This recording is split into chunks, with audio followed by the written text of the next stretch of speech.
আল্লাহ, এত বড় একটা ঘটনা ঘটে গেল, আপনি আমাদের ডাকবেন না? আপনি চিল্লা পাল্লা করবেন না? কখন কি হয়েছে আমি জানি না, আমরা সবাই ঘুমিয়েছিলাম। আপনাদের বাড়ির দরজা তো বন্ধ ছিল, ডাকাত দল ঢুকলো কিভাবে? মনে হয় নকল চাবি দিয়ে। আমরা আমাদের অবস্থান থেকে সর্বোচ্চ চেষ্টা করব যত দ্রুত সম্ভব যাতে আমরা আসামি গ্রেপ্তার করতে পারি। স্যার আমার এটা কি দরকার? আপনি যে ফোনটা ব্যবহার করতেছেন, ফোনটা কার? স্যার আমার। আপনার না? জি স্যার। চলুন থানায় চলুন। স্যার মোবাইল দিয়ে কি খুনি ধরা যাবে? দেখুন, আসামিরা কখনো সরল পথে হাঁটে না, আর তাদেরকে ধরতে গেলে বিভিন্ন সময় বিভিন্ন টেকনিক অ্যাপ্লাই করতে হয়। আমরা সে পথেই হাঁটছি। মামা আপনি শরীফ ভাইরে বুঝান তো। আমাকে বোঝানোর কিছু নাই, ওই জমি আমি দিব না। আমার ওই জমিনটাই লাগবো, দরকার হয় জোর করে নিব। এই, তুই কি আমার থ্রেট করতেছস? স্যার আপনি তো জানেন স্যার আমি বাঙালি ব্যবসা করি স্যার। ওই মালগুলো স্যার আমি আলাদা আলাদা রাখতে গিয়ে স্যার এই মোবাইলটা পাই। তো মোবাইলটা নিয়ে দেখি স্যার মোবাইলটা ভালো, তারপর থেকে স্যার আমি মোবাইলটা ব্যবহার করতেছি স্যার। এই স্যার স্যার আমি কিছু জানি না স্যার, বিশ্বাস করেন স্যার। কি বলেন? আমি আমার মামাতো ভাইকে ফোন করতে যাব? জমির জন্য আপনি তাকে খুনের হুমকি দিয়ে আসেননি? আমি শরীফের সাথে কথা বলছি, কিন্তু হুমকি কেন দিব? আচ্ছা, শরীফ সাহেবের সাথে ডাকাতদের কি কোনো শাউটিং হয়েছিল? না জি স্যার, করেছিল। না আবার হ্যাঁ কোনটা? বলেছিল যে ভালো হচ্ছে না, সকালে জানাবে থানায়, তারপরই তো মেরে ফেললো। মোনালিসা আমাদেরকে মিথ্যা বলেছে। ফুফাতো ভাইয়ের সাথে ওদের ফ্যামিলির কারোরই কোনো ঝামেলা ছিল না। এটাই তো চিন্তার বিষয়, মোনালিসা মিথ্যে কেন বলবে? স্যার, হতে পারে হয়তো কাউকে বাঁচাতে। আচ্ছা, শরীফ সাহেবের স্ত্রী মোনালিসার সঙ্গে আপনার সম্পর্ক কেমন ছিল? স্যার উনি আমার প্রতিবেশী ভাবি, জাস্ট এতটুকুই। কিন্তু আমাদের কাছে যে কল লিস্ট রয়েছে তাতে একটা বিষয় আমরা নিশ্চিত, যেদিন শরীফ সাহেব খুন হয়েছিল তার ঠিক আধা ঘন্টা পরে আপনি মোনালিসার সঙ্গে ফোনে কথা বলেছেন। কি কথা হয়েছিল আপনাদের মাঝে? আশিকের সাথে শরীফ সাহেবের পারিবারিক সম্পর্ক কেমন ছিল? একটু গাবলা ছিল। কিরকম ঘাবলা? শরীফ সাহেবের বউর সাথে আশিকের একবার প্রেমের কথা উঠেছিল। আবার আসতে হলো। আপনার ছেলের বউকে আমাদের সাথে একটু থানায় যেতে হবে। ওকে আবার থানায় কেন যেতে হবে? একটু তদন্তের স্বার্থে যেতে হবে। ও আচ্ছা, তাহলে তাড়াতাড়ি ছেড়ে দেবো বাবা। হ্যাঁ অবশ্যই, চলেন। দর্শক, আমন্ত্রণ যমুনা টেলিভিশনের নিয়মিত আয়োজন ফাঁদের এবারের পর্বে। গত পর্বে আমরা দেখেছি নৃশংসভাবে হত্যা করা হয়েছে শরীফকে, কিন্তু কে বা কারা শরীফকে হত্যা করেছে সে বিষয়ে এখনো পর্যন্ত সুস্পষ্ট কোনো প্রমাণ মেলেনি পুলিশের কাছে। পুলিশের সন্দেহের তালিকা প্রতিনিয়তই দীর্ঘতম হয়েছে, কিন্তু সেই তালিকায় কারোর কাছ থেকেই এই খুনের বিষয়ে কোনো পর্যাপ্ত পরিমাণ ক্লু পায়নি পুলিশ। শেষ পর্যন্ত পুলিশের সন্দেহের তালিকায় থাকা সর্বশেষ ব্যক্তিটির নাম শরীফের স্ত্রী মোনালিসা। কারণ আশিকের সাথে মোনালিসার একটি অনৈতিক সম্পর্কের কথা এলাকার মানুষের লোকমুখে জানা যায়। তাহলে কি অনৈতিক সম্পর্কের বলি হলো শরীফ, নাকি এ খুনের মাস্টারমাইন্ড অন্য কেউ? দর্শক, এসব প্রশ্নের উত্তর পাওয়া যাবে যমুনা টিভির আজকের পর্বে। আমরা অবাক হয়ে গেলাম, আপনার ফোন থেকে ওই দিন শুধুমাত্র একটি নাম্বারই বারবার কল করা হয়েছিল। এমনকি শরীফ সাহেব যেদিন রাতে খুন হন ওই দিন আপনি একটি নাম্বারে কল করেছেন বারবার, অথচ আপনার আত্মীয় আছে, স্বজন আছে, কারোর সাথে যোগাযোগ হয়নি কেন? স্যার এখানে তোমরা ভাড়া থাকি, এখানে কেউ আমার আত্মীয় না, খুব অল্প স্বল্প মানুষ আমাদের চিনে। আশিককে আমার হাজব্যান্ড পছন্দ করতো, তাই তাকে আমার কল দেওয়া হয়েছে। আরেকটা বিষয়, আপনার স্বামী যেদিন খুন হন তারপর থেকে আশিক লাপাত্তা। যতটুকু জানি সে ঘর থেকে বের হচ্ছে না। এ বিষয়ে আপনি কি জানেন? স্যার আশিক কোথায় থাকে তা বলতে পারবো না, কিন্তু আশিক গোপন থাকার কোনো কারণ নেই। আশিক আমার ফ্যামিলির বিপদ আপদ সব সময় পাশে থাকে।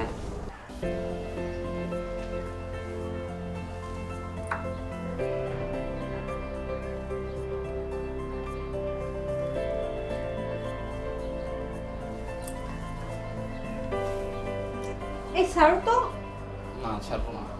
গায়ে পড়ে দিচ্ছে কেন বলো? ওঠো, অফিসে যাবো না? এত সুন্দর একটা বউ থাকলে কেউ কেউ অফিসে যেতে ইচ্ছে করে। ওঠো, না হলে এখন বালতি ভরে পানি এনে গায়ে দিই। ওঠো। আমি ঘুমাচ্ছি, তোমার সহ্য হচ্ছে না? না হচ্ছে না, ওঠো। মেয়ে মানুষদের হিংসা আছে, সেটা জানতাম। আমি যে ঘুমাচ্ছি তোমার এটা সহ্য হয় না, কারণ তুমি সকাল সকাল ঘুম থেকে উঠছো। না সহ্য হয় না, এখন তুমি উঠো।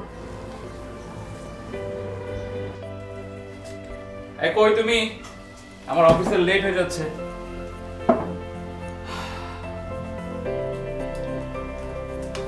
কি দরকার ছিল এত কষ্ট করার? আমি তো অফিসে নিচে খেয়ে নিতে পারতাম। আমার একটু কষ্ট হয় না, বরঞ্চ আমার আনন্দ হয়। আর তুমি না খেয়ে গেলে আমার কষ্ট হয়। ও তাই? হ্যাঁ, ঢং করো না, খাও। আচ্ছা, বাবা কি খেয়েছে? হ্যাঁ তুমি আমার সাথে বসো তো, হ্যাঁ। একসাথে খাই।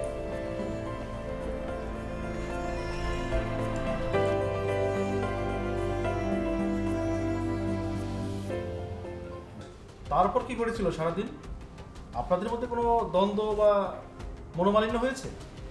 না স্যার, সেদিন সকালে ও নাস্তা করে অফিসে চলে যায়, তারপর রাত 11টাও বাসায় আসে, তারপর আমরা খাওয়া দাওয়া করে শুয়ে পড়ি। তারপর তো ডাকাত দল আসে, আমার হাজবেন্ডকে খুন করে ফেলে। শরীফ সাহেব কি প্রতি রাতেই দেরি করে আসে?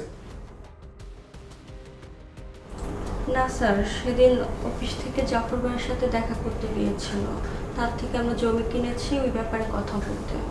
জাফর ভাই? আচ্ছা ঠিক আছে, আজ আপনি যান, দরকার হলে আমরা আপনাকে আবার ডাকবো। জি স্যার, আসি তাহলে। ঠিক আছে, আসসালামু আলাইকুম। ওয়ালাইকুম আসসালাম।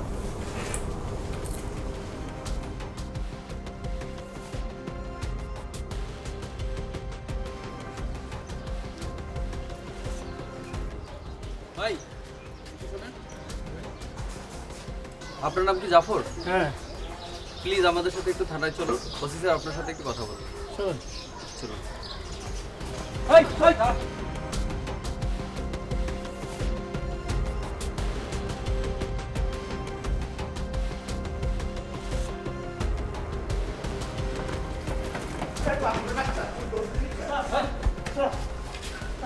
স্যার ভয় পাইছি স্যার।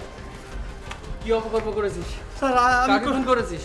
আমি কোনো অপকর্ম করি না, কেউ খুনও করি নাই স্যার। চুপ!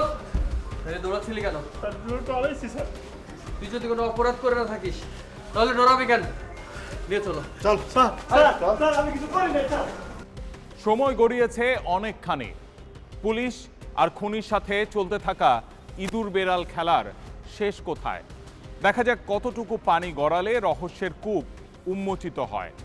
শরীফ হত্যাকাণ্ডের সন্দেহভাজনের তালিকা প্রতিনিয়তই দীর্ঘতম হচ্ছে, আর সেই তালিকায় সর্বশেষ যুক্ত হওয়া ব্যক্তিটির নাম জাফর। শরীফের স্ত্রী মোনালিসা জানায়, শরীফ যে রাতে খুন হন সে রাতে জাফরকে টাকা দিতে যায় শরীফ।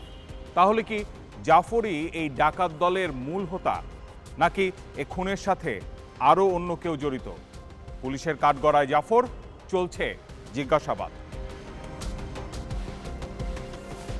মিস্টার জাফর সাহেব, ভয় তারাই পায় যারা অন্যায় করে। অসৎ ব্যক্তির ভূষণ হচ্ছে ভয়। আপনি ভয় পাবেন কেন? স্যার পুলিশ ধরলে সবাই ভয় পায় স্যার। কিন্তু কাজটা আপনি ভালো করেননি। আপনি কি করেন? স্যার আমি প্যাকেজিংয়ের বিজনেস করি স্যার। কিসের প্যাকেজিং? স্যার কাগজের ব্যাগ তৈরি করি এবং সেগুলো বিক্রি করি স্যার। জমি বিক্রি করেছিলেন কেন? স্যার ব্যবসায় লস খেয়ে জমি বিক্রি করতে হয়েছে। কয়েকদিন আগে রাতে আপনি কি শরীফ সাহেবের সাথে কথা বলেছিলেন? জি স্যার। কেন? স্যার জাফর ভাই, শরীফ ভাই,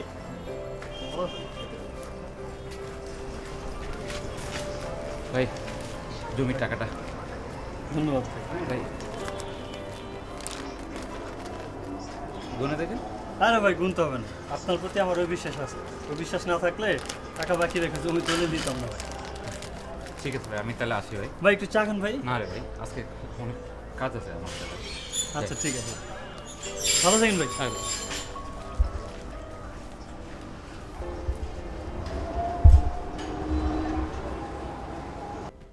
টাকা তাহলে ঠিকঠাক মতোই দিয়েছিল, কিন্তু আমরা যে শুনলাম আপনি শরীফ সাহেবের খুনের সাথে জড়িত, এটা কি তাহলে মিথ্যা? অবশ্যই মিথ্যা স্যার। আমি তাকে কেন খুন করতে যাব? আমার টাকার দরকার ছিল, উনি আমাকে দলিল না নিয়ে অগ্রিম কিছু টাকা দেন স্যার। আমি আবার অনেকগুলো টাকা বাকি রেখে দলিল করে দিয়ে দিই। উনি তো খুব ভালো মানুষ স্যার, ওনাকে আমি কেন খুন করতে যাব? উনি তো আমার বিপদের বন্ধু ছিলেন স্যার। আপনি শরীফ সাহেবের পরিবারের সবাইকে চিনেন? চিনি স্যার। আচ্ছা বলুন তো, ওনার সাথে ওনার স্ত্রীর সম্পর্ক কেমন ছিল? একটু ঝামেলা ছিল স্যার। ভাবি অনেক ছেলেদের সাথে গায়ে পড়ে কথা বলতো, এটা শরীফ ভাই পছন্দ করতেন। আপনি কি আশিককে চিনেন? জি স্যার। তার সাথে কি কোনো ঝামেলা ছিল? স্যার আশিককে শরীফ ভাই পছন্দ করতেন না, কিন্তু ভাবি স্যার খুব প্রশ্রয় দিত স্যার। ঠিক আছে, তাহলে আপনাকে আর আমার জিজ্ঞাসা করার কিছু নাই, কিন্তু প্রয়োজন হলে আপনাকে আবার ডাকবো, আপনি আসতে পারেন।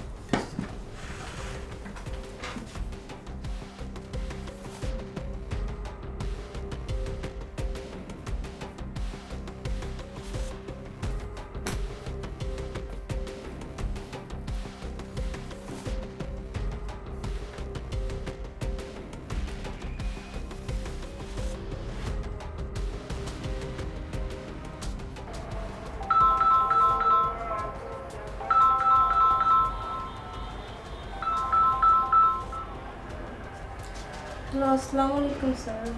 ওয়ালাইকুম আসসালাম। আমার স্বামীর খুনিকে কি ধরা হয়েছে? না, এখনো ধরতে পারিনি, তবে আমরা খুনির খুব কাছাকাছি পৌঁছে গেছি। আর তাকে ধরতে হলে আপনার সাহায্য প্রয়োজন। কি সাহায্য দরকার? আপনাকে আর একবার কষ্ট করে একটু থানায় আসতে হবে। আবার? আপনি কি চান না আপনার স্বামীকে যারা হত্যা করেছে তারা ধরা পড়ুক? অবশ্যই চাই। তাহলে খুব তাড়াতাড়ি চলে আসুন, স্যার আপনার জন্য অপেক্ষা করতেছে। জি ঠিক আছে, আসতেছি।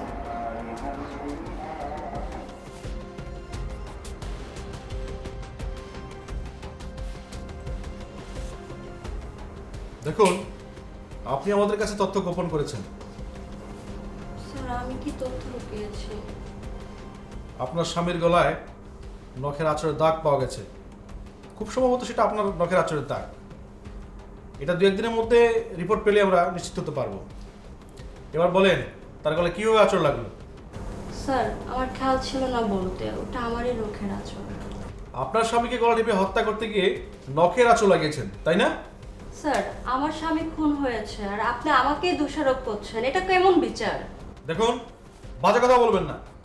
তার জিজ্ঞেস করছি, তার সঠিক উত্তর দেন। তার গলায় আঁচড় লাগলো কিভাবে? স্যার আমি চা নিয়ে আসতেছিলাম, তখন তার গায়ে আঁচড় লেগেছে। চা আনতে গেছেন, তাতেই নখের আঁচড় লেগে গেল? সেটা কিভাবে সম্ভব? স্যার আমি পা পিছলে পড়ে যাচ্ছিলাম, তখন শরীফ আমাকে ধরার জন্য উঠে দাঁড়ায়, তখন আমি ব্যালেন্স রাখতে পারিনি, তার গলায় আমার হাত লাগে। স্যার এটা তো নর্মাল ব্যাপার, এই জন্য আপনারা আমাকে খুনি ভাবছেন? এটা কোন ধরনের বিচার? সরি, এই মামলায় সুষ্ঠু তদন্তের স্বার্থেই আপনাদেরকে আমরা বিরক্ত করছি। যতক্ষণ না পর্যন্ত এর প্রকৃত আসামিকে গ্রেপ্তার করতে না পারবো, ততক্ষণ আমাদেরও স্বস্তি নেই। আপনি মন খারাপ করবেন না। নাহিদ, স্যার তুমি ওনাকে নিয়ে একটা স্টেটমেন্ট নিয়ে রাখো, পরে সে আমার কথা শুনে যেও। ঠিক আছে। হ্যাঁ।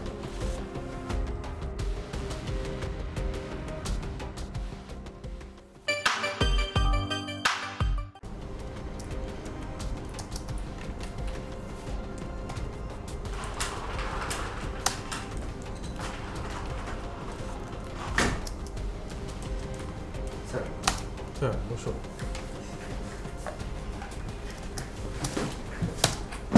নাহিদ, স্যার আমার মনে হয় আমরা ভুল পথে হাঁটছি। আচ্ছা, তুমি যে একটা ছেলেকে ডেকে নিয়ে আসছিল বসিয়ে, ওকে আরেকবার ডেকে নিয়ে আসো। ও যে ফোনটা ইউজ করে, এটা কোথায় কীভাবে পেলো, এটা আমাদের জানতে হবে। স্যার আমরা যখন ওর এলাকায় ওর সম্পর্কে খোঁজ নিয়েছি, তখন জানতে পেরেছি ও আসলে ভাঙাড়ি, পুরাতন লোহা, টিন এগুলোর ব্যবসা করে স্যার। আর তাছাড়া এলাকায় ওর মোটামুটি সুনামও আছে স্যার। কিন্তু মোবাইলের ব্যাপারে সে যে তথ্য দিয়েছে, সেটা যে সঠিক আমরা কী করে বুঝবো? স্যার ও যদি এই খুনের সাথে কোনোভাবে জড়িত থাকতো, তাহলে নিশ্চয়ই ফোনটা কাছে রাখতো না। হ্যাঁ, তাও ঠিক। কারণ তার মতো একজন সহজ সরল গোবেছাড়া মানুষকে বারবার ডেকে নিয়ে আসা একটা হয়রানিমূলক। জি স্যার। কিন্তু আমাদের নতুন কোনো পথ খুঁজতে হবে। স্যার আমি তো তেমন কোনো পথ খুঁজে পাচ্ছি না স্যার। ভাই তুমি কি বলো?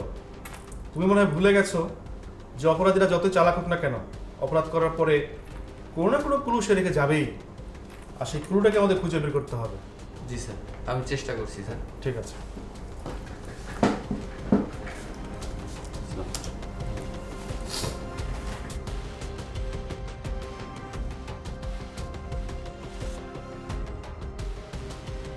শরীফ হত্যাকাণ্ডের খুনিদের ধরতে মরিয়া হয়ে উঠেছে পুলিশ প্রশাসন, কিন্তু এখন পর্যন্ত অপরাধীদের কোনো ক্লুই পায়নি পুলিশ।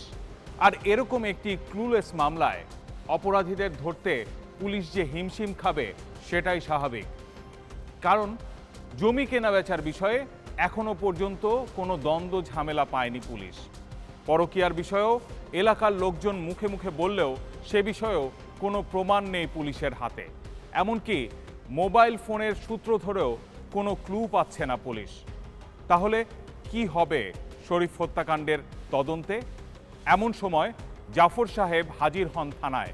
দেখা যাক পুলিশের কাছে কি বলে জাফর। স্যার আসবো? আরে আপনি? হ্যাঁ আসুন। আসসালামু আলাইকুম। ইসলাম বসুন। বলুন স্যার আমার একটা কথা বলার ছিল। কি কথা বলেন? স্যার শরীফ ভাই যেদিন আমার টাকা দিয়েছিল ওই দিন তার স্ত্রী সম্পর্কে 2-4টা কথা আমাকে শেয়ার করেছিল, সেটা ওই দিন বলতে ভুলে গেছিলাম স্যার। তাই নাকি? কি কথা বলেন? স্যার শরীফ ভাই আমার যেদিন টাকা দিল সেদিন আমি তার এমনি এমনি বলছিলাম জমিটা ভাবি নামে করে দেন। সে বলল, ভাই আমার যদি কোনো কারণে কিছু হয়ে যায় আপনার ভাবি জমি জমা সব বেচা টাকা পয়সা নিয়ে সব নিয়ে উড়াল দিব স্যার, এটা বলছিল স্যার। I C. তার মানে তাদের স্বামী স্ত্রীর মাঝখানে সম্পর্ক খুব একটা ভালো ছিল না? না স্যার, সে আরও একটা কথা বলছিল স্যার। কি কথা বলেন? শরীফ ভাই আশিককে নিয়ে সন্দেহ করতো, তার বউয়ের সাথে আশিকের সম্ভবত কোনো ঘনিষ্ঠ সম্পর্ক ছিল স্যার। বুঝতে পারছি। তবে আপনাকে অনেক ধন্যবাদ এই গুরুত্বপূর্ণ তথ্য দেওয়ার জন্য। তাহলে আজকে আমি আসি স্যার। ঠিক আছে। আসসালামু আলাইকুম স্যার।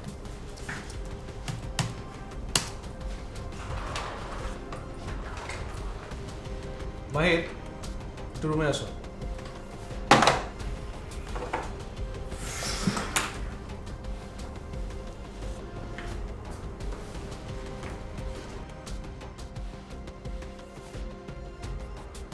স্যার। হ্যাঁ মাহির, স্যার। তোমাকে একটা কাজ করতে হবে। জি স্যার বলুন। আজ রাতে আশিককে গ্রেপ্তার করে নিয়ে আসতে হবে। তবে খেয়াল রাখতে হবে কেউ যেন ট্রেন না পায়। Okay sir. আমার মনে হয় আমরা খুব কাছাকাছি পৌঁছে গেছি, খুব সহজে জটলা খুলে যাবে। তবে শরীফ সাহেবের স্ত্রীকে যদি আনা যেত এটা আরো সহজ হতো আমাদের জন্য। স্যার বারবার ভিকটিমের ওয়াইফকে নিয়ে আসলে সেটা আমাদের গুডউইল নষ্ট করবে। তার চেয়ে বড় হোক আমরা আশিককে নিয়ে আসি, এরপরে কোনো শক্ত প্রমাণ পেলে শরীফ সাহেবের স্ত্রীকে নিয়ে আসবে। রাইট। তাহলে আজ রাতে তুমি আশিককে ধরে নিয়ে আসো আর দ্রুত কাজটা করবে। Okay sir. ঠিক আছে।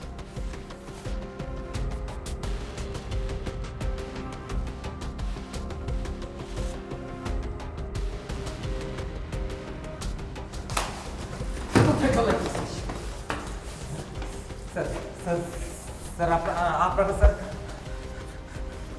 স্যার কথা পালাচ্ছিলাম না স্যার, একটু বাইরে যেতেছিলাম স্যার। চল থানায় গেলে বুঝবি। স্যার আমি থানায় যাবো কেন স্যার? আমি তো কিছু করিনি স্যার। চল। স্যার আমার মাফ করে দেন স্যার, আমি কিছু করিনি স্যার, আমার মাফ করে দেন স্যার, আমি কিছু করিনি স্যার। স্যার আমি থানায় যাবো না স্যার, আমি কিছু করিনি স্যার। চল। দোষ তো আপনি অবশ্যই করেছেন। একটা সাজানো সুখের সংসারকে ধ্বংস করে দিয়েছেন আপনি। শুধু তাই নয়, প্রেমের সম্পর্ক করে একটা নিরীহ মানুষকে হত্যা করেছেন। অত্যন্ত জঘন্য একটা কাজ করেছেন আপনি। আপনি ভাবতেই পারছেন না শাস্তি কি হতে পারে। আর আপনাকে কেন সে বারবার ফোন দিবে কেন? স্যার আমার কোনো দোষ নেই স্যার, আমি কিছু করি নাই স্যার। ভাবি শরীফ বাইরে হাতুড়িতে পিঠে খুন করছে, এরপর স্যার আমারে ফোন করে ডাকে। আমি যা দেখি শরীফের লাশ পড়ে আছে, আমি খুব ভয় পেয়ে যাই স্যার। তখন ভাবি ঢাকাতে নাটক সাজাইতে বলে, আমি বের হয়ে যাই। এরপর ভাবি টাকা বলে যখন টাকাটাকি করে তখন স্যার আমি আবার ঘরে ঢুকি। আমার কোনো দোষ নেই স্যার, আমার মাফ করে দেন স্যার। দোষ তো অবশ্যই আছে। যা বলেছিস তা সব ঠিকঠাক সত্যি বলছিস তো? জি স্যার, আমি সব সত্যি বলছি স্যার। বুঝিস কিন্তু এই কথা তোকে আদালতে স্বীকার করতে হবে, আর নইলে হাড্ডি মাংস সব আলাদা করে দিব। জি স্যার, আমি সব স্বীকার করবো স্যার, আমি সব স্বীকার। গুড। আপাতত তুই কাস্টডিতে থাক, আর আমি শরীফের বউকে নিয়ে আসার ব্যবস্থা করছি।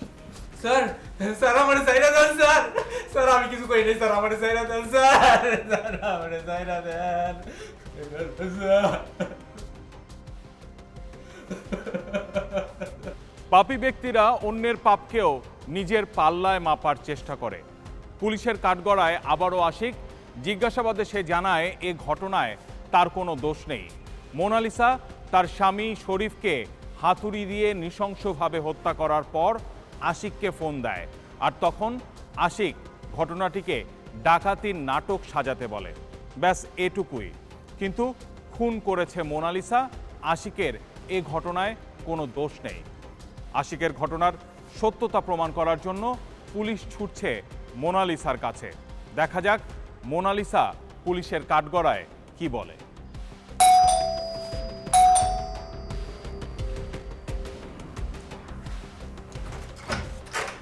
আপনারা আবার আসসালামু আলাইকুম।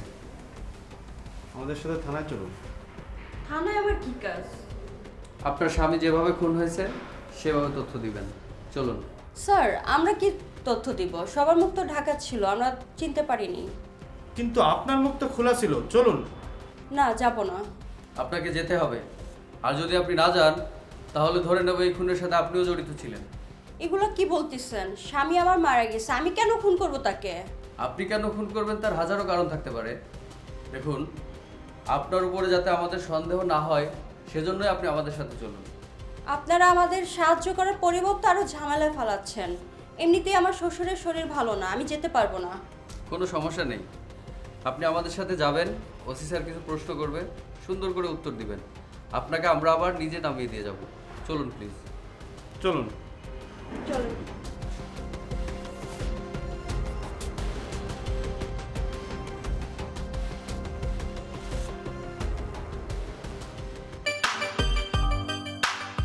মোনালিসা, ডাকাত গিয়ে অনেক খেলেছেন, এবার সত্যিটা বলার পালা।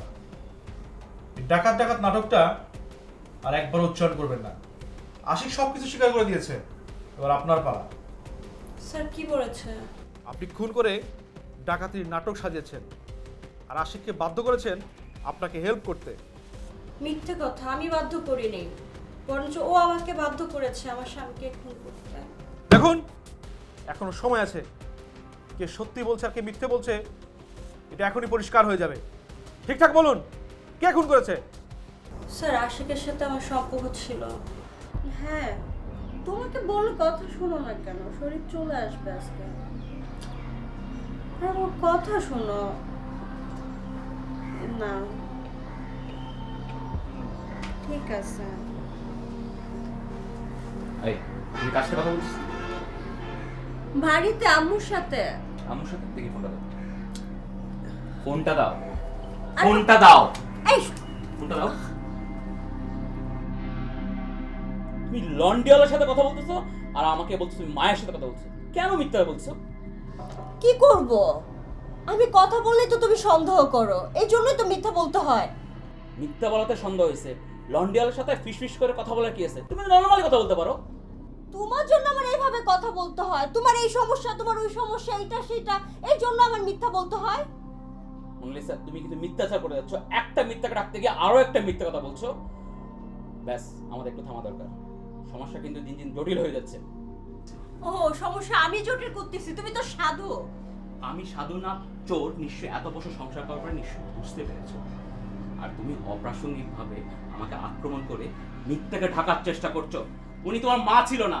ফোনে যার সাথে কথা বলছে কে ছিল? উফ, সকাল সকাল কি শুরু করে দিছো?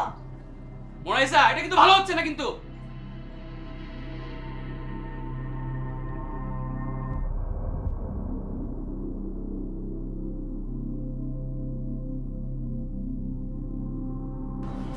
কখন আসছো? আসছো তুমি? সেই কখন থেকে দাঁড়ায় আসছি। তোমার জামাই গেছে? গেছে, যাওয়ার আগে একটু তর্ক হয়েছে। তর্ক হয়েছে? কেন, কি নিয়ে তর্ক হয়েছে? তুমি বুঝো না, যখন তখন তুমি কল দিয়ে বসো। আরে শোনা, তোমার কথা মনে হইলে আমার মাথা কি ঠিক থাকে? তোমার আমি ফোন না দিয়ে পারি বলো? আজকে অল্পর জন্য বেঁচে গেছি। তোমার নাম্বারটা আমি লন্ড্রিওয়ালা দিয়ে সেভ করে রেখেছি। লন্ড্রিওয়ালা দিয়ে সেভ করে রাখছিলা? মজার তো। আচ্ছা যাই হোক, ধরা যেহেতু পড়ো নাই, তাহলে এখন চলো কোথায়? তোমার রুমে। না আজকে না, পরশুদিন বাসায় আসবা। ও পরশুদিন জাফর ভাইয়ের বাসায় যাবে টাকা দিয়ে আসতে। পরশুদিন? পরশুদিন তো আমার কাজ ছিল। আচ্ছা ঠিক আছে, যাও, আমি পরশুদিনই যাবো তোমার রুমে, বলে দিলাম কিন্তু। যাও এখন।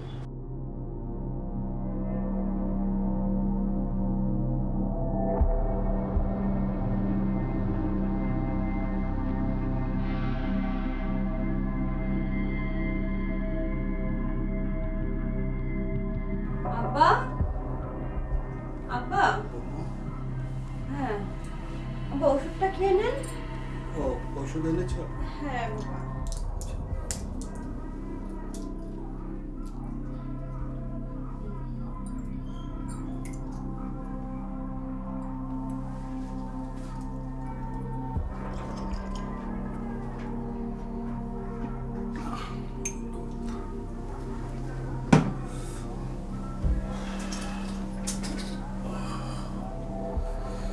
শরীর কি আসছে?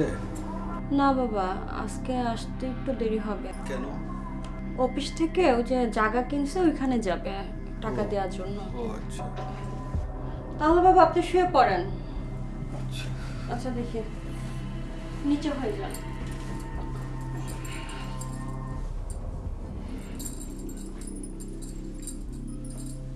আচ্ছা বাবা, যদি কিছু দরকার হয় আমাকে ডাক দিবেন, আচ্ছা। আমাকে বলবেন। হ্যাঁ আচ্ছা। আচ্ছা।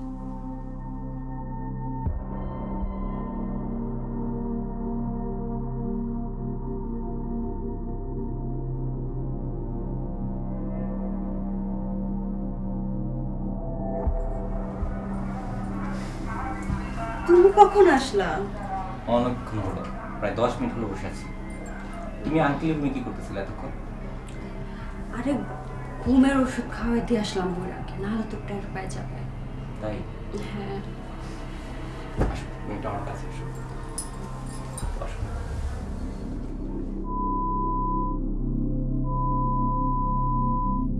আর থাক না, আসো। হ্যাঁ, দাঁড়াও, অফ করে আসি। আচ্ছা, অফ করে আসি। দরজা বন্ধ করে লাভ কি? নোংরামি যা করতেছো লজ্জা রেখে লাভ কি? হ্যাঁ, সবাইকে ডেকে দেখাই কি করতেছো। তুমি এত তাড়াতাড়ি কিভাবে আসলা? আমি তাড়াতাড়ি কোথায় আসলাম এখন চিন্তা করতেছ না? এই তুই এখানে কি? তুই এখানে কি? আরে আশিক ভাই তো ওষুধ একদম চুপ। ওষুধ তোমার বিচার দিতে আসছে। তোমার বিচার আমি পরে করব। আমার রুমে, আমার বেডরুমে, আমার স্ত্রীর সাথে কি? তোরে আমি আজকে হাতে হাতে ধরার জন্য বসে আছি। কথা শোনো। একদম চুপ, একদম চুপ। তোরে আমি আজকে শেষ করে দেব। তোরে আমি আজকে শেষ করে দেব। ভাই ভুলে কবার মানা করছিস তুই? এখানে কি পাইছি? আরে শোনো না। এই একদম চুপ। শুনবা তো? তোর বিচার আমি পরে করব। তোরে পাইছি আজকে। তোরে পাইছি ভাই। তোরে পাইছি আজকে। ভুল হচ্ছে ভাই, ভুল হচ্ছে না তোরে। ভাই তোরে আমি পরে করব তোর বিচার। ভাই তোরে মাইরে শুনবো। তোরে মাইরে দেব ভাই। হ্যাঁ চুপ, একদম চুপ। আমি সবাই লোকজন ডাকি, তারপর তুই বুঝবি। কথা শোনো। ভাই আমি কাছে আসছি তোরে তোরে মাইরে কথা শোনো। দেখেন ভাই কথা কম। তোরা আজকে তোর একদিন কি আজকে আমার একদিন। ভাই আপনি ভুল বুঝতেছেন ভাই। আমি আজকে হাতে ভাই আপনি ভুলে একদম চুপ, একদম চুপ। বাইরে চুপ। এই ভুলে গেছে। কি করতেছো? এই আমার ছাড়। তুমি করে ফেলবো তোরা। কি করতেছো? তোরে কি করতেছো? কি করলে এটা? কি করবো এখন এটাকে?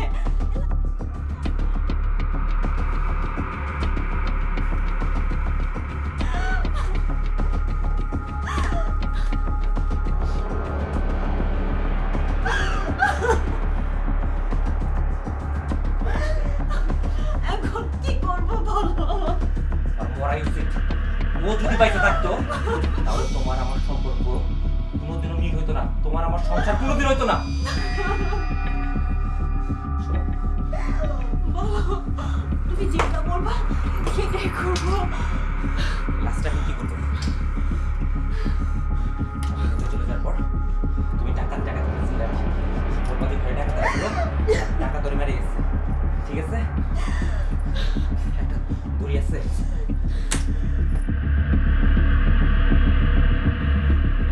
দড়ির ব্যবস্থা করো। এখানে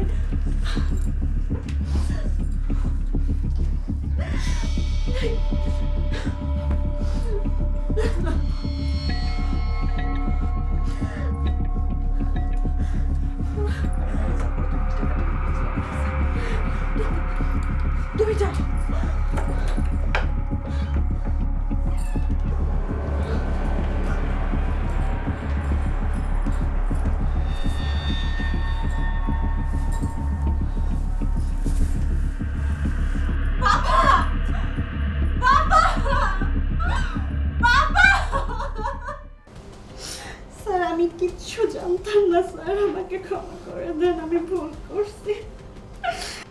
দেখুন, এখন আর কান্না করে কোনো লাভ নেই। স্যার আমার ভুল হয়ে গেছে, আমাকে মাফ করে দেন। আপনি যে কাজটা করেছেন এটা নারী জাতির জন্য অত্যন্ত কলঙ্কময় একটা ইতিহাস। নারীর জাতি মায়ের জাতি, বোনের জাতি, তাদের স্নেহ মায়া মমতা আমরা বেড়ে উঠি। আর আপনি যেটা করেছেন জঘন্যতম অন্যায় করেছেন। নারী জাতির যে আস্থা বিশ্বাস সব ধ্বংস করেছেন আপনি। না স্যার আমি ভুল করেছি। আমি যে তথ্য প্রমাণ পেয়েছি সেই অনুযায়ী আমি আদালতে চার্জশিট দাখিল করব, আর বিচার করবে না আদালত। স্যার ক্ষমা করে দেন, আমি ভুল করে ফেলছি স্যার। বিশ্বাস যখন চিন্তা শক্তিকে হারিয়ে ফেলে তখন তা অন্ধবিশ্বাসের রূপ নেয়, আর সে অন্ধবিশ্বাস মানুষের জীবনে কাল হয়ে আসে। শরীফ বিশ্বাস করে ভালোবেসে মোনালিসাকে বিয়ে করেছিল, সংসার জীবন শুরু করেছিল, কিন্তু মোনালিসা শরীফের সব বিশ্বাস ভঙ্গ করে অন্যের সঙ্গে অনৈতিক সম্পর্কে যুক্ত হয়। আর সেই অনৈতিক সম্পর্কের কথা শরীফ জেনে যাওয়ার কারণেই খুন হতে হয় তাকে। দর্শক, আমরা এমন কোনো সম্পর্ক চাই না যেখানে মানুষকে খুন হতে হয়। আমরা এমন কোনো সম্পর্ক চাই না যে কারণে পরিবার ধ্বংস হয়ে যেতে পারে। আজ এ পর্যন্তই, দেখা হবে আগামী পর্বে ফাঁদের নতুন কোনো গল্প নিয়ে। সে পর্যন্ত সবাই ভালো থাকবেন, সুস্থ থাকবেন, আর সবসময় যমুনা টেলিভিশনের সাথেই থাকবেন।